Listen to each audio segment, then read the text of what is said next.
Welcome back to Natural Gas World's weekly overview of the news in the global gas industry with me, Joseph Murphy. The Damietta LNG terminal in North Egypt has produced and loaded its first cargo after 9 years offline, operator Eni reported on February 22nd. The project partners reached a deal in December, ending past disputes over its operation. At full capacity, the facility will produce 5 million tons of LNG per year.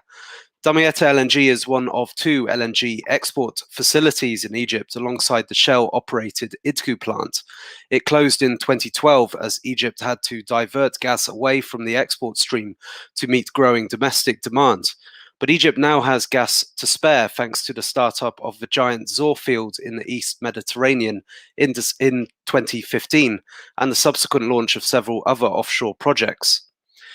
In the North Sea, US major ExxonMobil has agreed to transfer a package of UK assets to private equity-backed Neo Energy for more than $1 billion. The deal is due to close before mid-year. It will significantly downsize ExxonMobil's North Sea presence, although the company has retained some assets in southern UK waters. Among the divestments are stakes in 14 producing fields operated primarily by Shell, including Penguins, Starling, Fram, the Gannet cluster, and the Shearwater deposits, the Total-operated Elgin Franklin deposits, and associated infrastructure. Exxon nets almost 40,000 barrels of oil equivalent per day of supply from these assets, along with 140 million BOE of reserves. Exxon has been seeking a buyer for these assets since mid-2019, and the pandemic and resulting collapse of oil and gas prices complicated the process. This sale is part of Exxon's broader plan to withdraw from the European upstream sector to concentrate on high-margin plays in the US, South America, and other regions. The company was finally revealed last month to be in exclusive talks with Neo. Neo is backed by private equity group High-Tech Vision and has built itself up in recent years by acquiring North Sea assets previously held by the international majors. It bought a group of Total assets in the UK last year.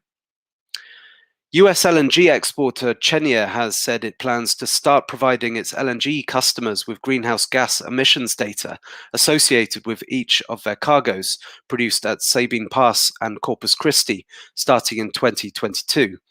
The so-called cargo emissions tags are designed to enhance environmental transparency by quantifying estimated greenhouse emissions of a cargo from the wellhead to the cargo delivery point. Cheniere, like other LNG exporters, is responding to pressure from buyers and investors to demonstrate its green credentials. Many of the Asian countries that import Cheniere's gas have declared net zero targets, although the company itself has yet to make such a promise. Similarly, Qatar Petroleum last November signed a supply contract with Singapore's Pavilion Energy, under which each cargo it sends will be accompanied by a statement detailing the emissions released from its production. In Russia, Alexei Miller has been re-elected for another 5-year term as the CEO of state gas giant Gazprom. The new term will begin at the end of May. Miller has led the gas exporter as it has steadily reformed its gas sales business in Europe over the years, moving away from long-term oil index contracts to more flexible, shorter-term agreements and spot sales. During his tenure, the company has had numerous disputes with Ukraine and other buyers and has endured an EU antitrust investigation that ended with a settlement in 2018.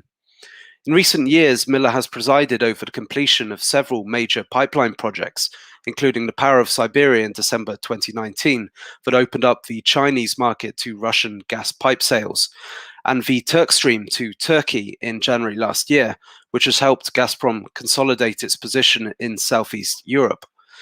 He has also overseen the troubled Nord Stream 2 pipeline project to Germany, which is now nearing completion, over a year behind schedule.